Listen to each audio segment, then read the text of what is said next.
My dad used to be a carny. Well, technically he was an engineer for a theme park. But to me as a kid, he was a magician who made the rides go faster and the lights shine brighter. He worked at a place called Dreamland, and to me it was the most magical place on earth. I spent most of my childhood summers there. It was so much more than just a place with roller coasters and cotton candy. It felt alive. It had this cool giant carousel in the middle, and these wild themed rides that took you through haunted houses and enchanted forests. People loved it, at least at first. It wasn't as big or as popular as the other parks, but that just made it feel more personal, like it was our own secret world. It had these cool funhouse mirrors, the spinning teacups, and this huge Ferris wheel that lit up the night sky. They even had a game where you could win a giant teddy bear. It's like my dad plucked the image of the perfect childhood from my head.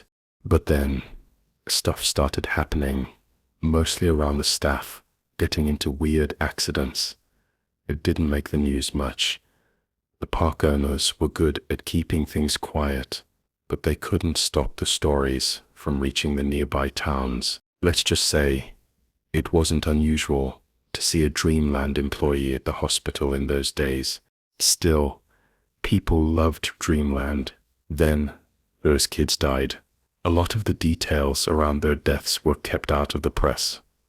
They said it was out of respect to the grieving families. Sure, and I'm sure the NDAs were part of the owners being respectful. Things calmed down after a while, but the accidents continued to pile up.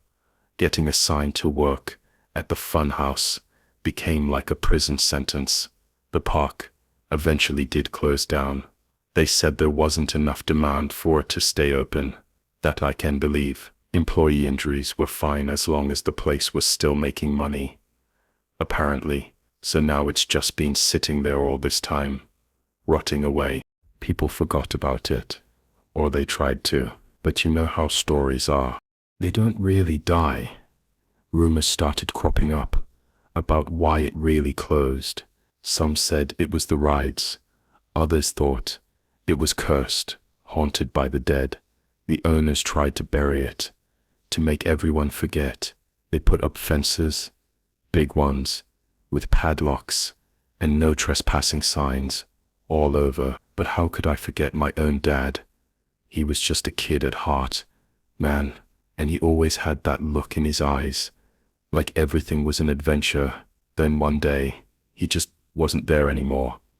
That summer we went to Dreamland was a big deal for us. My folks didn't make a ton of money. Vacations, they were like finding a 20 in an old pair of jeans. Rare and exciting. So, when they told us we were going to Dreamland, my dad and I lost our minds. We were bouncing off the walls, counting down days like it was the lead up to Christmas. We didn't even care that it was just at Dreamland. Growing up near an amusement park in Florida and being too poor to go always felt like a bad joke. As a kid, I remember packing into our old station wagon. Everything crammed in so tight, you couldn't see out the back window. The drive felt like forever.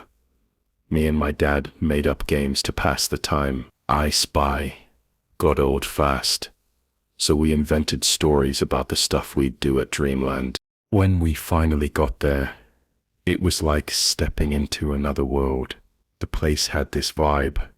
You know, we couldn't get our tickets fast enough. That day, man, it was perfect. The sun was shining, the rides were spinning, and the haunted house, that haunted house was something else. My dad was fearless, always a couple steps ahead, daring me to follow him on the biggest rides, and I did. Every time. Mom was happy to stay by the benches, just to watch us, having the time of our lives. It was like we were a perfect picture family. The park owners had their own form of entertainment running around the park, little critters the staff called the clowns. We'd never had pets before, so getting to interact with them was the cherry on top of a perfect day. We stayed until they practically had to kick us out. It was one of those golden memories, you know, Everything felt right in the world. That'd be the last time we'd all be together, happy like that. After what happened to my dad, things, they just weren't the same. After that trip to Dreamland, something changed in my dad. He got sick, but not like any cold or flu we'd ever seen. He was always happy, laughing like it was going out of style, and he wouldn't stop talking about the funhouse, about going back to Dreamland, about how the funhouse mirrors felt. It started slow. At first, it was just him being more tired than usual, but then the laughter kicked in. He'd giggle after every sentence, and it was never enough. You'd find him at night just standing over the mirrors. He'd be laughing at his reflection, like he'd never seen himself before. It was odd, watching him. He'd always been the feisty one, always moving, always working. But as the days went by, he grew quieter, and then he started to avoid food, only wanting to be happy. It didn't matter what we did, nothing worked.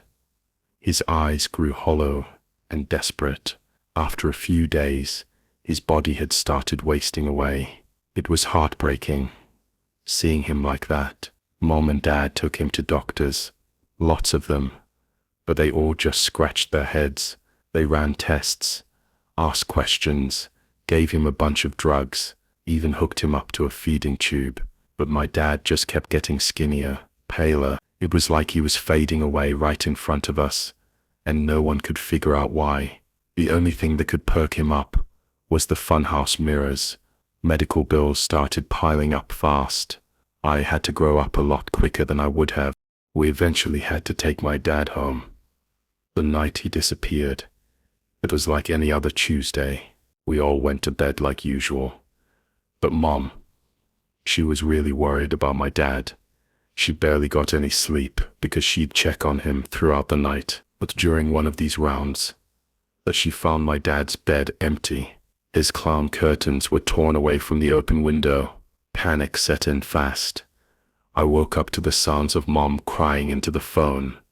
As she called 911, police showed up immediately and put out an alert. Mom and I went around town calling for my dad. They knocked on people's doors, called other people's parents, and checked for any place a grown man would head to. At that point, they didn't want to think about the possibility that my dad was taken. They were still holding on to the hope that he just ran away. And then as dawn broke, we got a call from the police. They found my dad's work jacket. It was by one of the funhouse mirrors at Dreamland.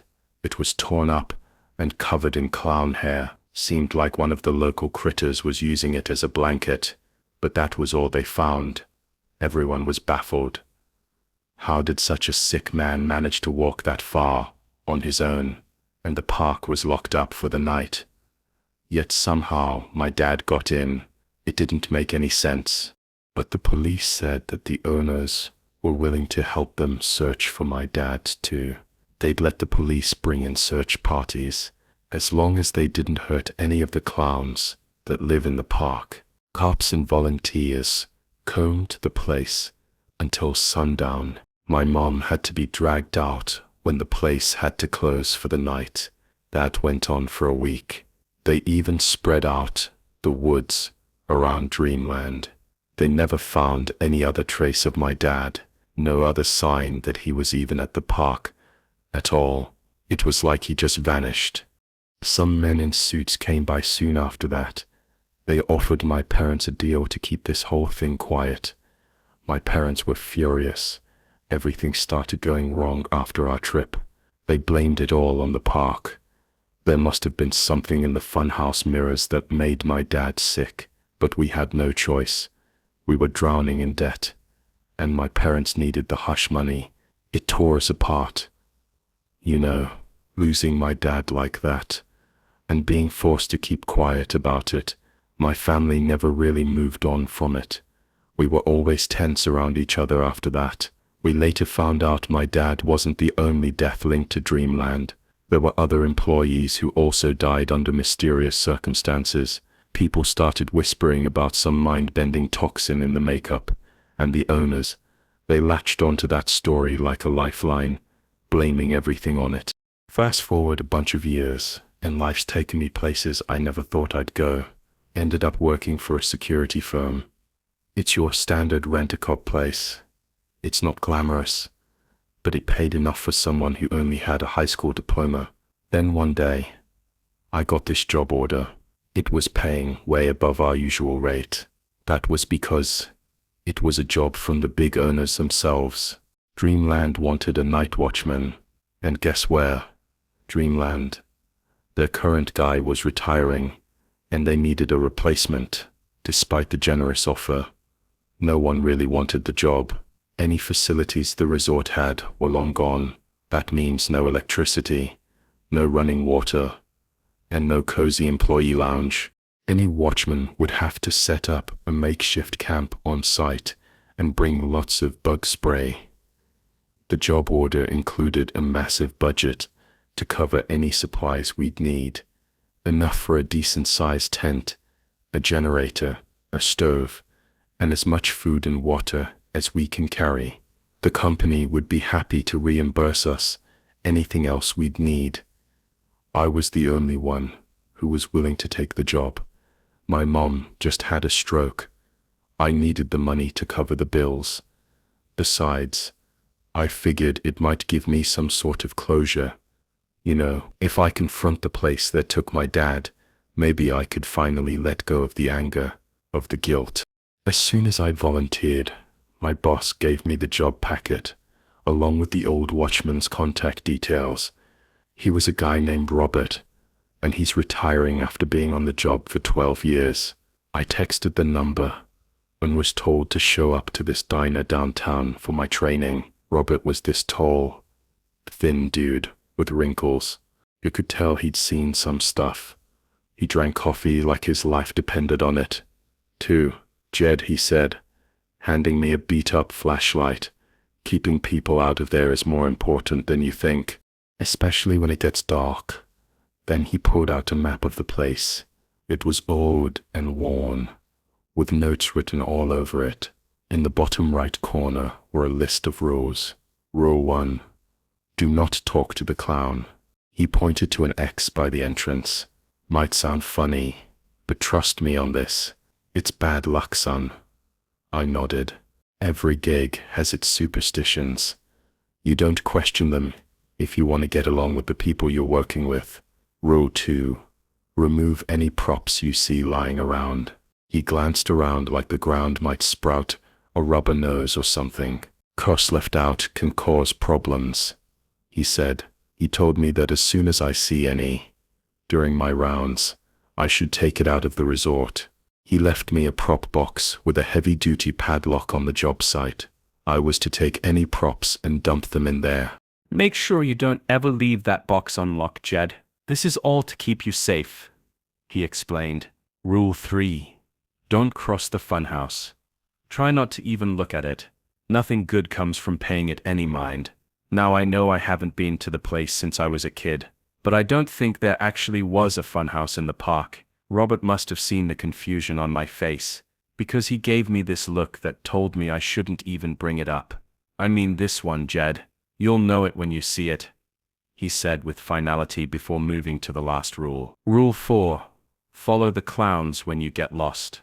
That one caught me off guard. They know this place better than anyone. Before I could really process that, Robert clapped me on the shoulder a bit too hard. Stick to these, and you'll be all right, he said, before leaving me to my own devices. Well, like I said, every job has its quirks. Being a night guard's a pretty boring job, honestly. I suppose these rules Robert had were more about making him feel like he's actually doing something. I spent the rest of the day packing up for my first shift. I bought a tent, lots of water, some flare guns, and a sleeping bag. The office mentioned they'd leave a cart for me at the dock. Felt kinda weird, heading to a job in a cart. But okay, the ride over was calm. Just me and the sound of the wheels. When I landed, it was straight into the wilderness. The path to Dreamland was choked with weeds and vines. Felt like I was the first person to walk through in ages. Finally I hit the entrance. Man, it was a mess. The sign that used to welcome everyone was so faded, you could barely tell what it was. It just hung there, looking tired and beaten by the weather. The little buildings and booths near the entrance were all falling apart, roofs caved in, wood rotted through. Everything was covered in a layer of grime and moss, and the air there was this weird mix of smells, rust, mold, and a faint hint of grease paint. I set up my camp right there at the entrance. Seemed like a good spot, close enough to see if anyone tried to sneak in. The sun was getting low by the time I finished. I figured I should make my first round of the park while it was still light enough to see. Near the entrance was this old statue of a clown. He had a wide, welcoming smile, his arm gesturing towards the resort. But man, time hadn't been kind to the clown. The paint on him was peeling off in big chunks, showing the gray beneath, and parts of him were just crumbling away, like he was slowly turning to dust. A huge black clown snoozed by its feet. I pulled out the map Rob gave me, trying to get a sense of where to head first. That's when I noticed something odd. According to the map, the clown statue was supposed to be on the other side of the entrance. I glanced back at the statue, then down at the map again. Weird. But I shrugged it off. I was getting a pretty good idea of why Rob had to retire. I bent down to pet it, expecting it to fall apart under my hand. It felt cold and slightly damp. I walked around and the map Rob gave me wasn't adding up. He'd marked spots where certain structures should be, but they either weren't there or were completely different from what the map suggested. The whole park was a mess. Everywhere I looked, things were rotting or crumbling away. The place was overgrown with weeds and bushes that were almost as tall as I am. Thick carpets of leaves and vines covered the ground. The pools were crawling with mold and smelled awful, and there were a lot more clown statues around here than I remembered. It wasn't just the one at the entrance. There were a lot of them scattered around, all in different poses and costumes. Here and there, I'd see a clown lounging around, and as I moved deeper into the park, I kept hearing this grinding sound, like rusted metal scraping against something. These buildings were falling apart, all around me. I couldn't help but think about all the safety violations this job was putting me through. So much for OSHA standards.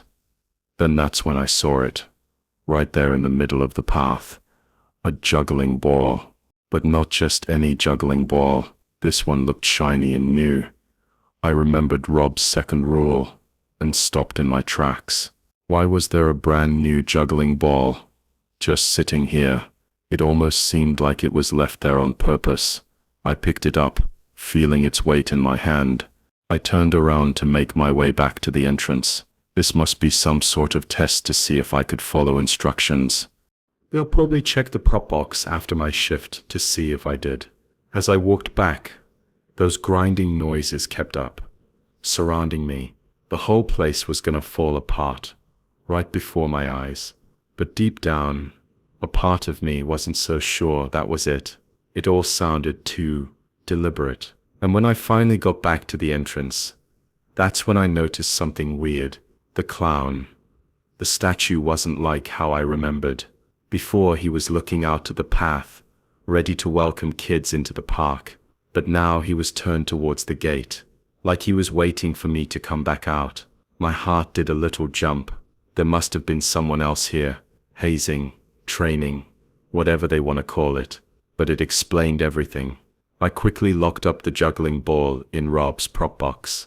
I decided to play by their rules. I heard how controlling the owners can be with their staff, all to keep the magic alive. They wanted people who can follow rules even if they didn't make a lot of sense. I figured it was just some sort of test. Sounds about right. But just when I calmed down, I heard a noise that made me look back, over my shoulder. It came from inside the park. It was getting real dark now, but I could see something shining in the distance. I walked closer and saw a red nose, shiny and new like the juggling ball from earlier. It was by the feet of another clown statue, as if it had dropped it off to the side. I could just make out footsteps running away from me. There was someone else in here. Maybe some kid looking for a thrill, or someone wanting to take a piece of the park home. Or it could all be part of the test. Feeling a bit more like I had a real job to do, I followed the sound.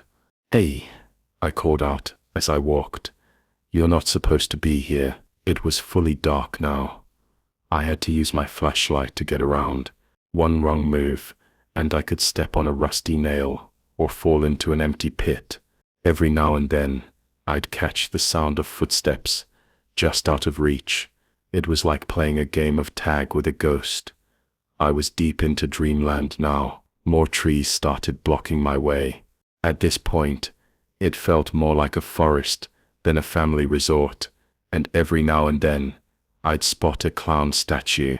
They were everywhere, in the middle of paths, clustered around trees, lined up in rows. Dozens of them, but they weren't the regular kind of clown statues you'd find in the bigger parks. No, these were weird. Arms too long, joints bent at odd angles, sunken eyes. The deeper I went, the more clowns I found. They came in all shapes and sizes now. Some of them really didn't belong in an amusement park. One had a torn-up magician outfit draped over it. Another was painted all wrong, its colors looking like a photo-negative version of a clown. But the one that really stopped me in my tracks was this clown dressed like he was ready for a circus, and he was holding a machete that looked way too real for comfort, but all of them still had that iconic grin. I wondered if the owners were using this place as some sort of dumping ground. Some of these had to be rejects. There was one that didn't even have a head. And the whole time, those footsteps kept on going, with the occasional laugh floating back to me. Well, glad this intruder was having a great time leading me around. I could hear heavy breathing now too. Whoever it was must be getting tired, but no matter how much I ran, the figure was always just outside my flashlight. Meanwhile, the statues I passed by got stranger. They came in all shapes and sizes now. One was a clown dressed as a mime. Its makeup was smeared. In its hand was a balloon, but instead of floating, it sagged to the ground. Another was a really fat one, not in a cute chubby way. Instead, its stomach bulged out across a path. Its face was bloated and blue. Veins ran all over its figure, straining against its bulk. It looked like a drowning victim. I knew it was made of nothing but cement. But still, the way its flesh folded and stretched looked disturbingly realistic. I wondered who the hell would make something like that out of concrete. And then I heard it. The sound of rushing music. I brushed past some weeds to see an actual fun house standing right there in the middle of the park. Some benches lay broken by the bank. Despite the name, Dreamland wasn't supposed to have any fun houses, just rides and carousels. And there weren't any fun houses near this place, or at least, there wasn't supposed to be any. I fished out Rob's map. I looked closer and saw a little squiggly line in the middle of the park. Rob left a note next to it that said, "Fun house starts here." I had brushed it off earlier, thinking he was being poetic or something. But the old geezer wasn't joking. And there, right by the funhouse, stood another one of those weird clown statues. But this one caught my eye for another reason, because I knew it wasn't just any red nose. It was the one I'd left behind. A regular statue couldn't have picked it up. That's it. I'm out. Rob would have to cancel his retirement. I backed away slowly. The ground was covered in leaves. I turned my head, and that's when I felt something brush the back of my head, and I heard a high-pitched whisper in my ear. Panic took over. I broke into a full sprint, desperate to get out of that place. The bushes and vines seemed to have grown thicker since I'd walked in. They tangled around my legs, almost tripped me up a few times too, and the clowns, they were everywhere now, more than before. Some were up in the trees now too, like they were waiting to jump me.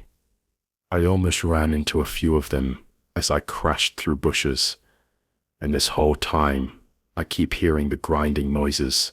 They surrounded me, coming from all directions, but no matter which way I turned or how fast I ran, I kept finding myself back at the funhouse's edge.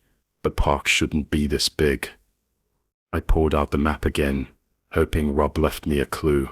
The landscape around me looked all wrong. Nothing matched up. I looked back down at the note about the funhouse. I followed the squiggly line until I saw another note Rob made. Just inside was a place he had marked as a clown den. I don't know what that meant, but the last rule flashed in my mind. Follow the clowns when you get lost. Funny choice of words there. When I get lost, not if. Looks like I don't have a choice. I ran along the funhouse, making sure to keep my distance.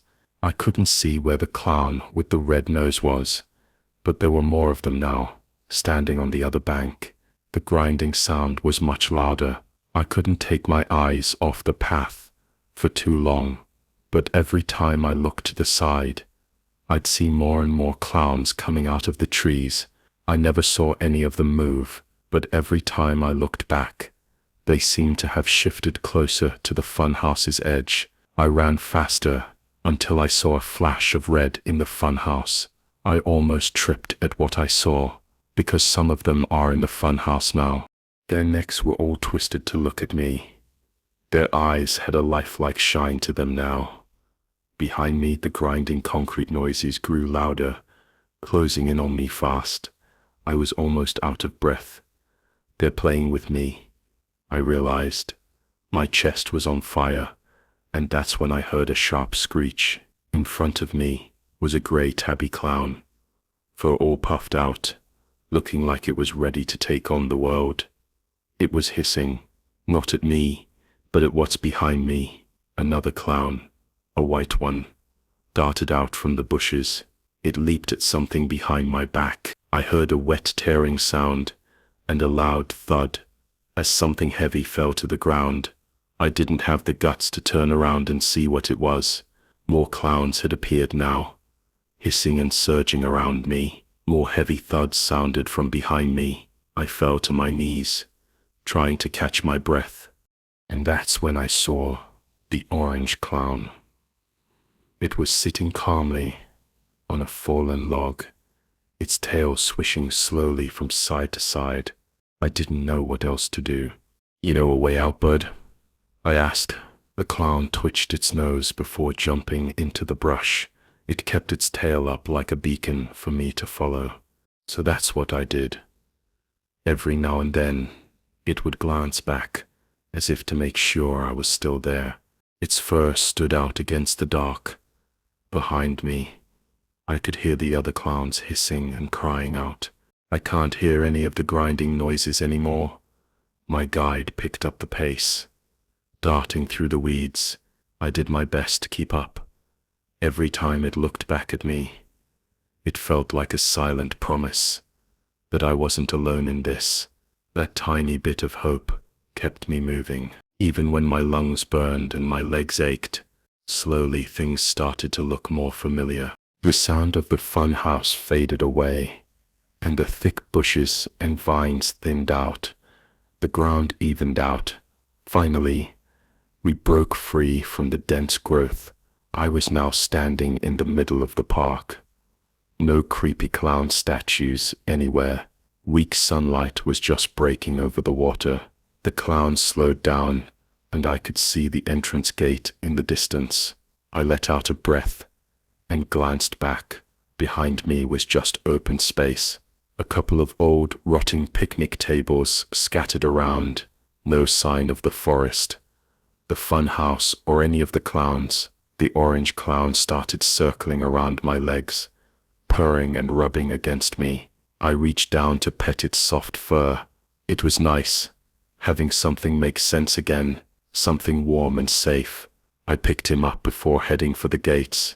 The sky was getting lighter now, which made it easier to see that the statue by the entrance was gone, the one that started it all. I'll have to give Robert a call once I'm out of this place. But for now, I got a favor to return. I got back to my tent, settled in, and tore off a huge chunk of my tuna fish sandwich. The clown purred and snuggled up close, making itself comfortable as it ate. That's when I spotted something I hadn't noticed before. It had a collar around its neck with a name tag. I reached down and looked. The clown's name was Dad.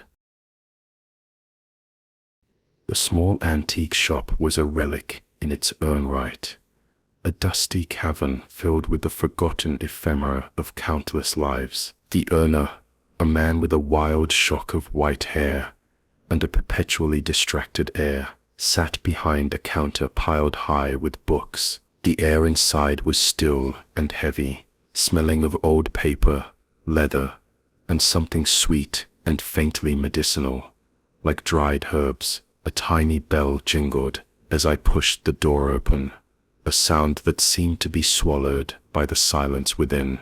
I was a historian, a man obsessed with the past, with the stories that linger in objects and places.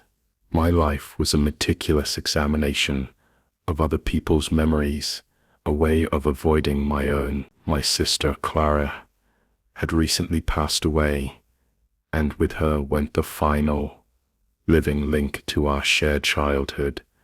My apartment, once filled with her frequent, chaotic visits, was now a perfect, sterile monument to my solitary existence. My therapist had told me to engage with the present, but I found the past far more comforting. So I spent my days in places like this, surrounded by the echoes of lives I didn't have to live. Tucked away in a corner, beneath a stack of woven blankets and a broken rocking horse, I saw it. It was a small, ornate wooden box, its surface a mosaic of intricate carved designs. The wood was a dark, rich walnut, and the carvings depicted a swirling, chaotic forest, filled with what looked like tangled roots and twisted branches.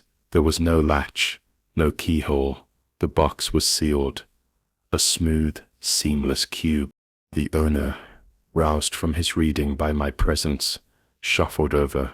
"Ah, the memory box," he said, his voice a low, raspy whisper. He ran a gnarled finger over the carvings. "Belonged to a man who lived a long, long time ago. A man who was obsessed with memory. They say he put all his best memories in here, so they would never be forgotten. But no one's ever been able to open it." I picked up the box. It was surprisingly light, almost weightless.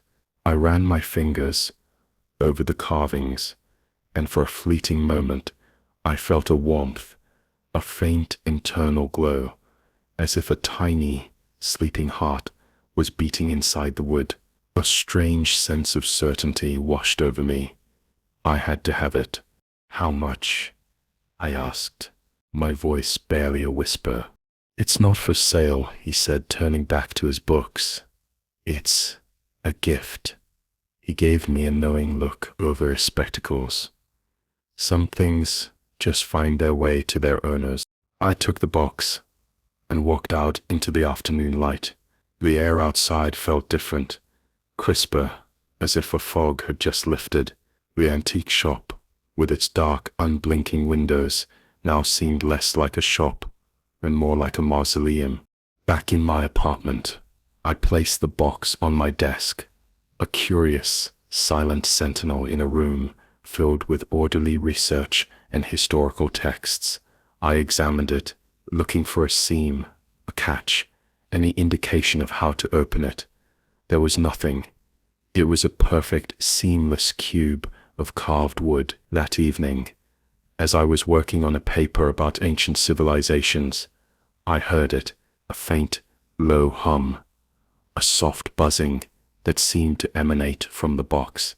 It was a gentle, insistent vibration, a sound that resonated not just in my ears, but in the very core of my chest. I looked at the box, and in the dim light of my desk lamp, the carvings seemed to be moving, the twisted roots and branches swirling slowly like a silent wooden whirlpool.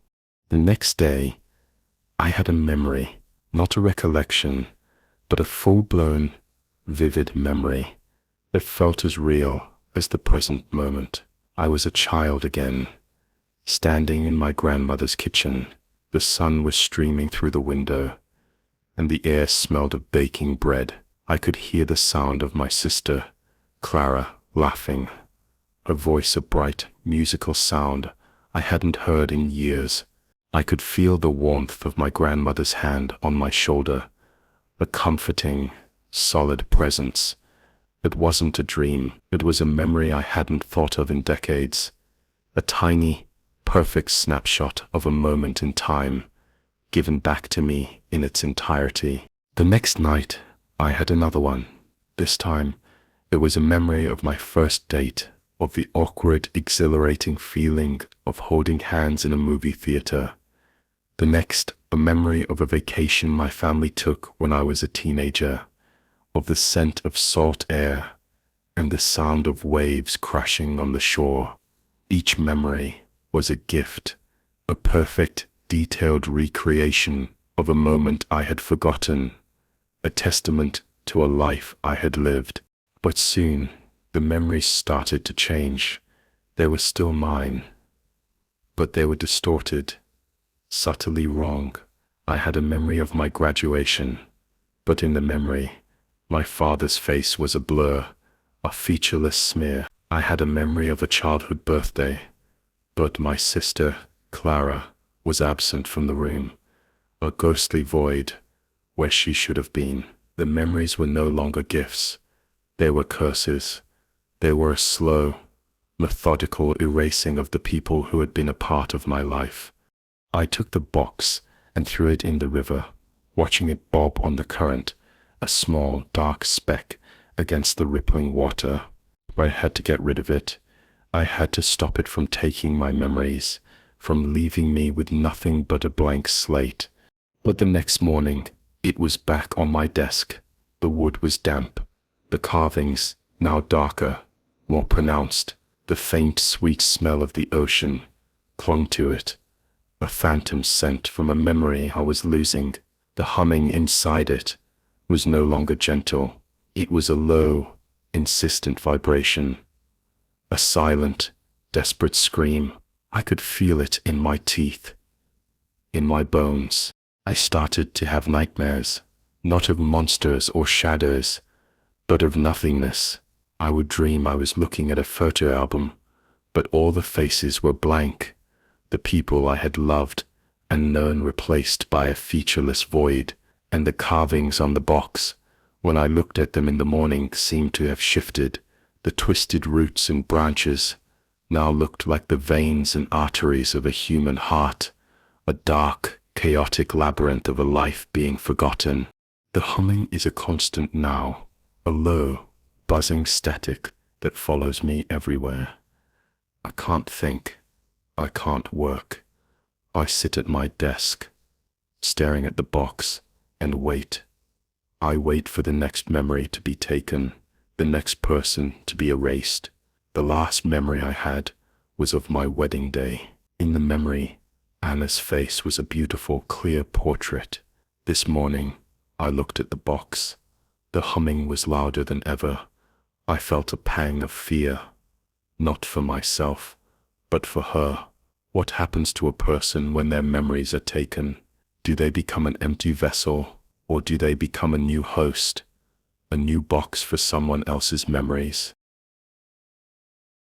The old bookstore was a sanctuary of quiet, a place where the scent of aging paper and leather-bound books hung in the air like a benevolent ghost. The owner, a frail woman with spectacles perched on her nose and a gentle, knowing smile, sat behind a counter piled high with forgotten tomes. A small handwritten sign on the door read, "Open by chance." A bell, a tiny tarnished thing with a surprisingly sweet chime, announced my presence. I was a librarian, a curator of knowledge, a man who believed in the power of stories, but my own story felt stuck, a chapter that refused to turn.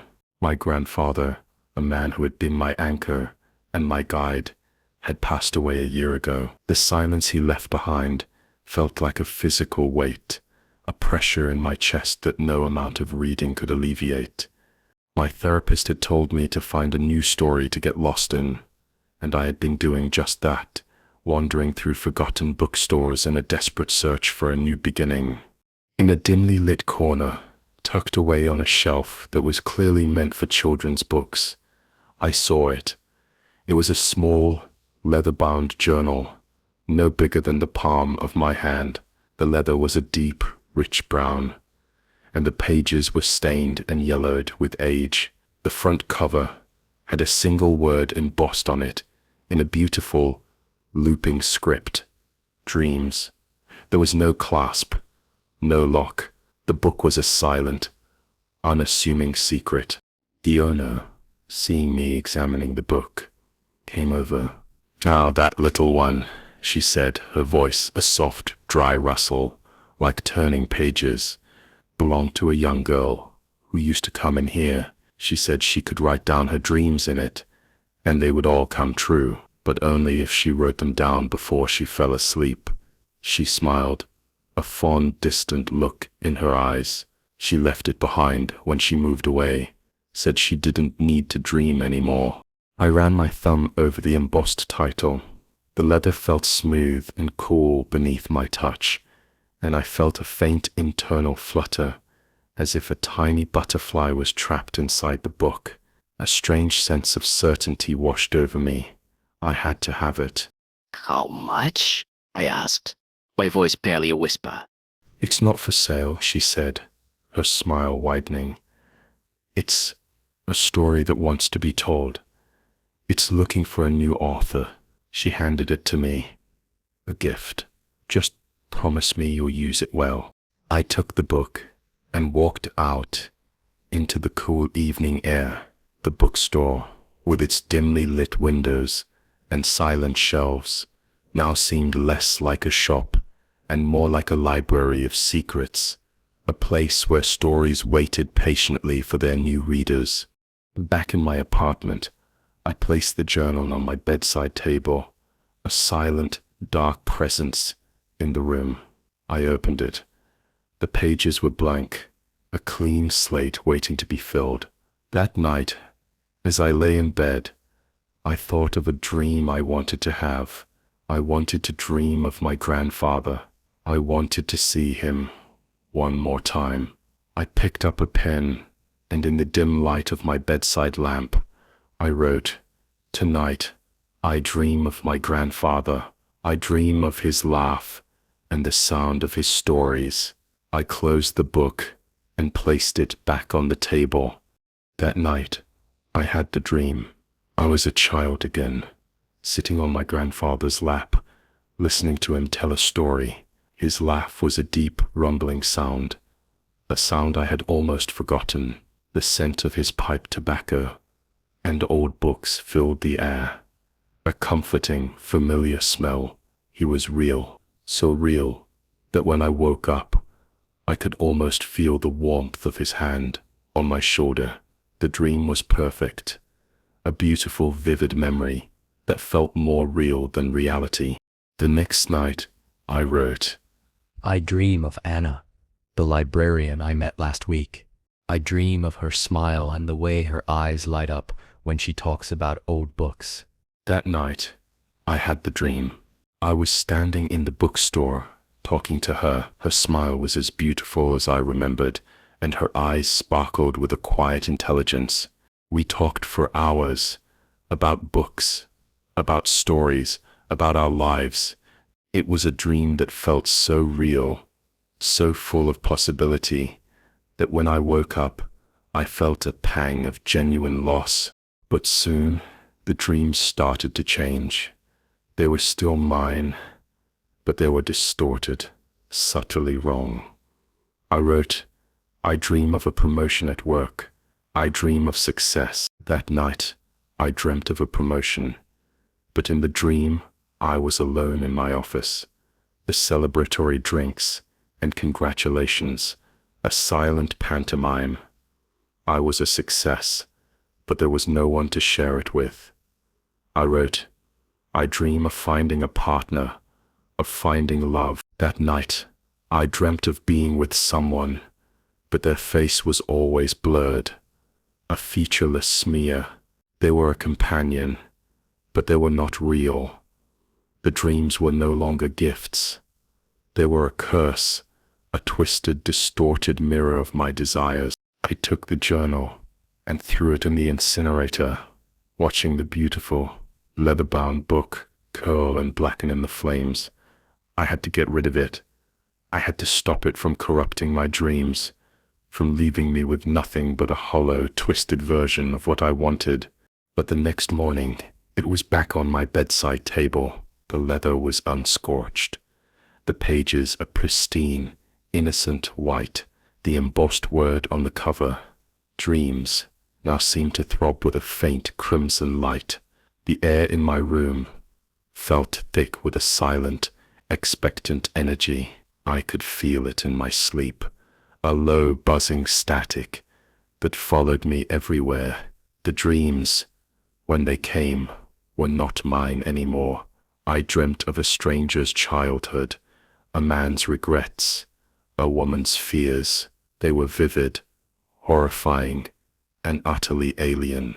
I sit here now, staring at the journal. I am afraid to write in it, afraid of what new, twisted dream it will give me. But I am even more afraid not to, because when I don't write, the dreams come anyway. They are random, chaotic, and filled with a cold, malevolent energy that is not my own. I dream of a house on a hill, of a woman screaming, of a dog with red eyes. The dreams are no longer a mirror of my desires.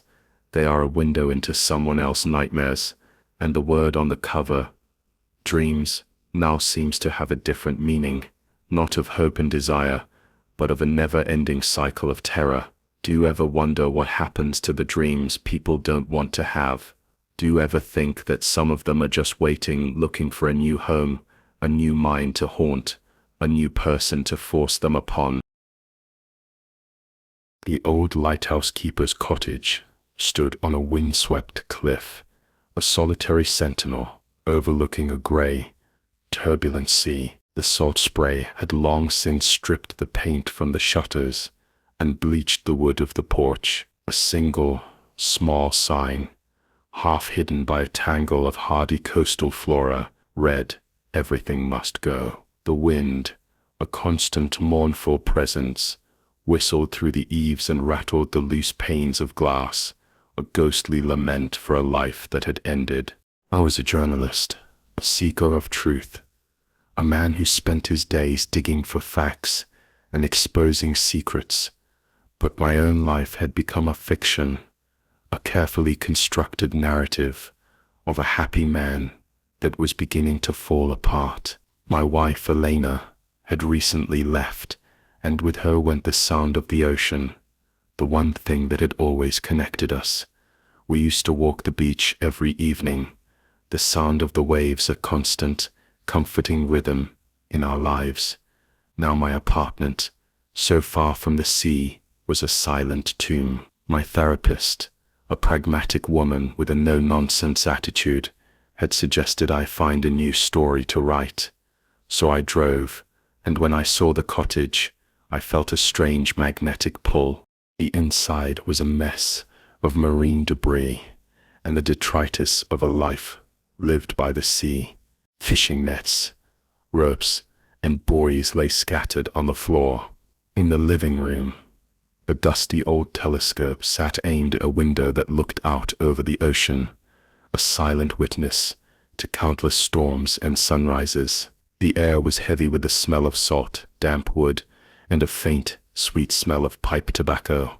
It was in a small, cluttered office, a room filled with old charts and maps, that I found it, tucked away on a shelf, beneath a stack of nautical almanacs, was a small ship in a bottle.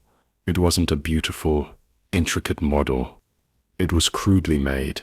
The ship, a simple, blocky thing. The sails made of what looked like torn newspaper. The bottle itself was a dark, clouded green, and the cork, sealed with a blob of black wax, looked as if it had been there for a century. The paper sails were stained, a faint, rust-colored brown. A small tag, tied to the bottle with a piece of frayed fishing line, had a single word written on it in shaky, faded ink: Voyager. A man with a deeply tanned, weathered face and a shock of white hair was sitting in a worn armchair, staring out at the sea. He was the lighthouse keeper's son, the one running the sail. "That old thing," he said, his voice a low, gravelly rumble, as if he were speaking over the sound of a storm. "My father made that, said it was his way of keeping all his sea stories in one place.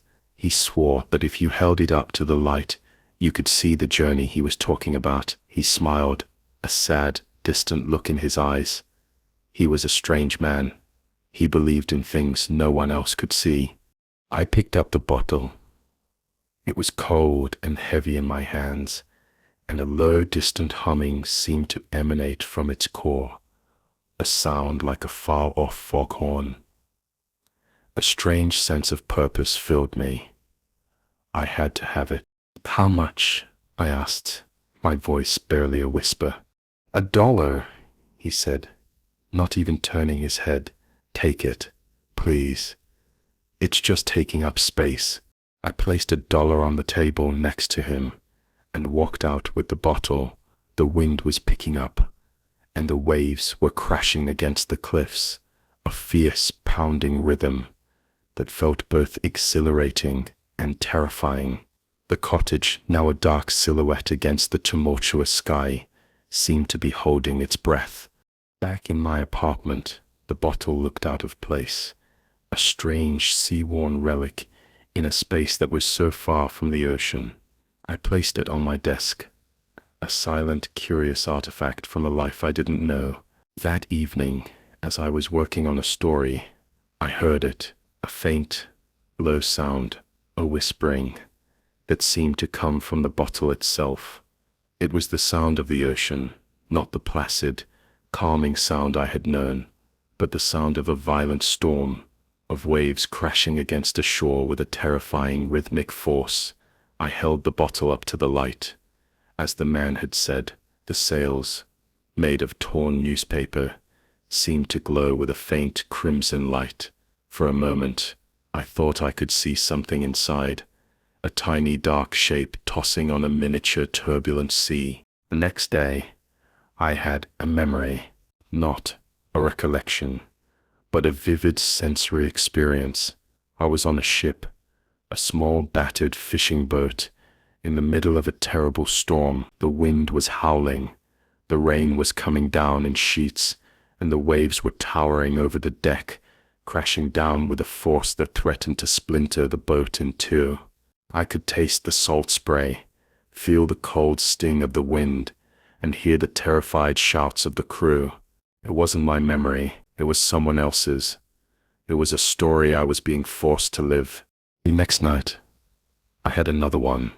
I was in a war, a soldier, on a ship, the sound of cannons firing, the smell of gunpowder, the terrible, sickening feeling of the ship being hit. The memories weren't coming from me.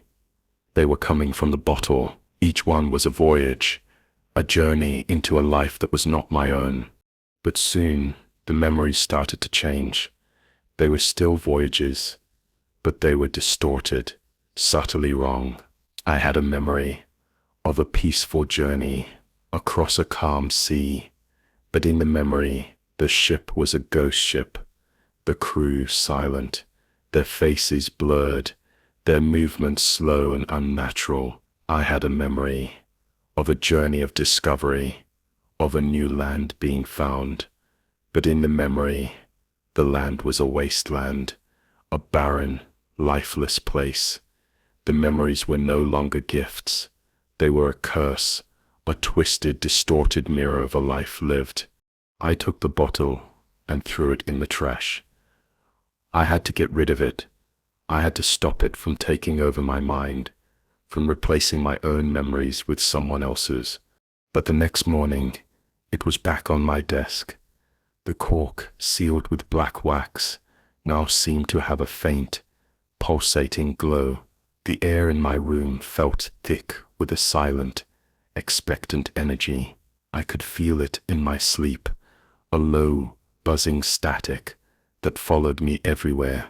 The memories, when they came, were not voyages anymore. They were of a life lived in isolation, a life lived in a lighthouse, with nothing but the endless, churning sea and the mournful sound of the foghorn. For company, I dreamt of a man, old and weathered, sitting in a worn armchair, staring out at a turbulent sea. His face was full of regret, of a life he had never truly lived, of all the journeys he had never taken. I sit here now, staring at the bottle. I am afraid to hold it, afraid of what new, twisted memory it will give me. But I am even more afraid not to, because when I don't touch it, the memories come anyway. They are of a life lived in fear, a life lived in regret, a life lived in isolation. I dream of a lighthouse, a silent, dark place, filled with broken lights and forgotten dreams. The bottle is no longer a collection of voyages. It is a prison of a life I don't want to live, and the word on the tag, voyages, now seems to have a different meaning, not of discovery and adventure, but of a journey into madness. Do you ever wonder what happens to the stories people never tell? Do you ever think that some of them are just waiting, looking for a new host, a new mind to haunt, a new life to live through?